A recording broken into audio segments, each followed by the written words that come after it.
き芋の特徴の味です。火を止めて大きいので1合に対してどちらかというと110キロカロリーです。ごきげんよう、あすママです。コストコ購入品、アレンジやルーティンを交えてご紹介します。チャンネル登録もお願いします。ハードバイトパープルレイン 475g 入り1188円です。新商品です。紫芋のチップスです。原産国はカナダ。賞味期限は10月6日です。約7ヶ月です。薄くてパリパリしたチップスです。塩味は控えめで紫芋の特徴がしっかり生きています。とても美味しいです。お料理の付け合わせとしても使えますね。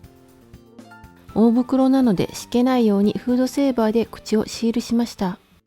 電録大入り40袋入り1468円から300円オフです。味のこだわりとおつまみさいさいの2種類が20袋ずつ入っています。1袋あたりは 29.2 円。製造は山形県。賞味期限は6月22日です。約3ヶ月です。どちらもいろんな種類のあられが入っていて美味しいんですけれども、おつまみさいさいには柿の種やスパイス豆、味のこだわりには鷹の爪豆が入っているので大人味です。娘がクッキーよりあられ派なので買ったんですけれども、辛いのが苦手なので不評でした。でもね、美味しいので大人が食べます。カークランドシグネチャージャスミンライス 8kg 2998円です。新商品です。100g あたりは 374.75 円。原産国はタイ。精米日は2022年の9月です。インディカ米なので細長いお米です。無洗米同様に洗わなくてもいいみたいですけれども、私は洗います。研がずにさっと洗うだけです。まずはパッケージに従って鍋で炊いてみます。ジャスミンライスに対してお水は 1.5 倍。蓋をして強火、沸騰したら弱火にして18分煮ます。炊いている間は麦茶のような香りがします。18分経ったら火を止めて、ほぐしてから蓋をして5分蒸らします。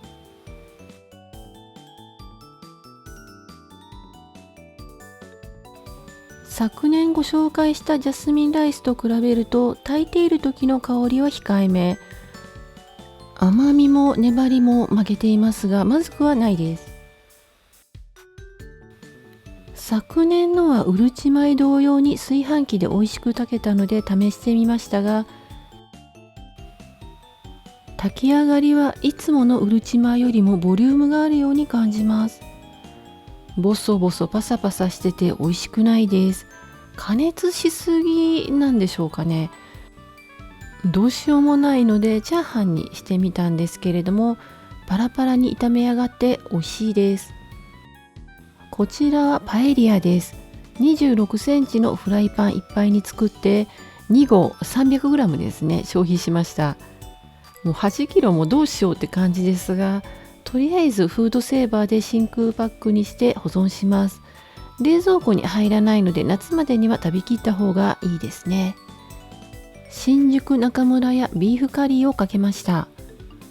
もう濃い味付けでごまかして頑張って消費しようと思います。グライシンガーブラッドブルスト1177円です。末尾77円のお買い得品です。通常は1638円です。賞味期限は3月25日です。期限が迫っているので安いんですね。360g が3袋、1本あたりは 130.78 円。原産国はオーストリアです。切り込みを入れてからソテーします。大きいので水を 40cc 入れます。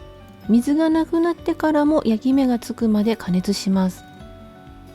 存在感あるフランクフルトなのでメインディッシュになります。パッケージの炎っぽいイラストのイメージで辛そうに見えますが辛くはないです。程よくハーブとスパイスが効いていて美味しいです。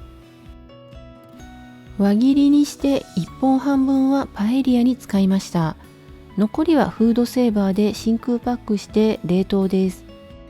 あともう1パックは25日までに使うか冷凍するかまだ決めてません。白麦オーツ麦ご飯 1398 円から280円オフです。30g の小袋が6袋、それが6袋なので36回分です。ご飯に混ぜて炊き上げます。原産国はオーストラリア、加工は山梨県。賞味期限は来年の1月です。約10ヶ月です。ちなみにいつも買ってるもち麦は 880g3 袋で1198円です。長細くて黄金色をしています。水加減はいつも通りのお米1合に対して1袋を使います。30ml の水を加えて、あとは炊飯器で炊くだけです。強い癖はありませんが、オーツ麦の粉っぽいような後味が少しあります。プチプチした食感が癖になって、私はね気に入りました。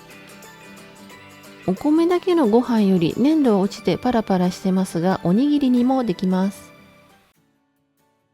パンプキン&ナッツブレッド8個入り899円から200円オフです。1個あたりは 89.375 円。パン生地はポルトガル製造です。加工日は今日、消費期限は明後日です。個体差はありますが、重さは 114g。縦横は80から85ミリくらい。高さは5センチくらいです。いつものアーティザンブレッドのようにクラストは固めですが、クラムは柔らかいです。ナッツのアクセントもあるので3つの食感が楽しめますね。ナッツはくるみです。パンプキンが主張しすぎず、ナッツの量も程よくてとても美味しいです。いつものようにサンドイッチにもしてみましたが、どちらかというとクリームチーズやメープルシロップなどの方が合いました。位置づけはスコーンに近いパンに思います。家族が食べやすいように全部スライスしてラップしておきます。冷凍もできます。スライスしたパンをラップするときは断面にラップを挟むようにすると冷凍してもくっつかないのでおすすめです。ペアピーチ&ブラックカラントタルト2598円から600円オフです。最初ペアピーチだから2種類のピーチだと思ってたんですけれども、ペアは洋梨のことですね。そして黄桃、ブルーベリーのようなつぶつぶがブラックカラント、酸っぱいやつです。賞味期限は明後日です。直径28センチのサブレ生地にカスタードクリーム、たっぷりのフルーツ、ナパージュでまとめていて一体感があります。うちはみんながっつり食べたがるので8等分の扇形。これで410キロカロリーです。ブラックカラントの強めの酸味が効いていて美味しいと思いました。ただ今回のサブレ生地がね、なんだか生っぽいというか粉っぽくて舌触りも悪く、いつもと違うように感じて美味しくなかったんですよね。なんだかんだ全部食べちゃいましたけどもね。今週のお酒はサントリートリスレモンハイ。キャンペーンでいただいたのでコストコとは関係ありません。旧バージョンのトリスと飲み比べてみましたが、糖質は新しいトリスの方が少ないのに甘く感じます。以前より丸い味わいになったと思います。美味しいです。メニューは鶏胸肉の唐揚げ、大津麦ご飯のゆかりおにぎり、デーツ、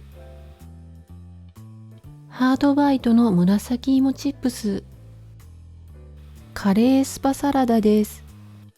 カレースパサラダのレシピはブログにあります。概要欄のリンクからご覧ください。毎週金曜日にまとめ買いをしています。レビューは数回に分けて編集完了次第アップしていきます。チャンネル登録をお願いします。概要欄にご紹介しきれなかった購入品も含めた価格情報などを載せています。お買い物の参考になさってください。今回も最後まで見てくださりありがとうございました。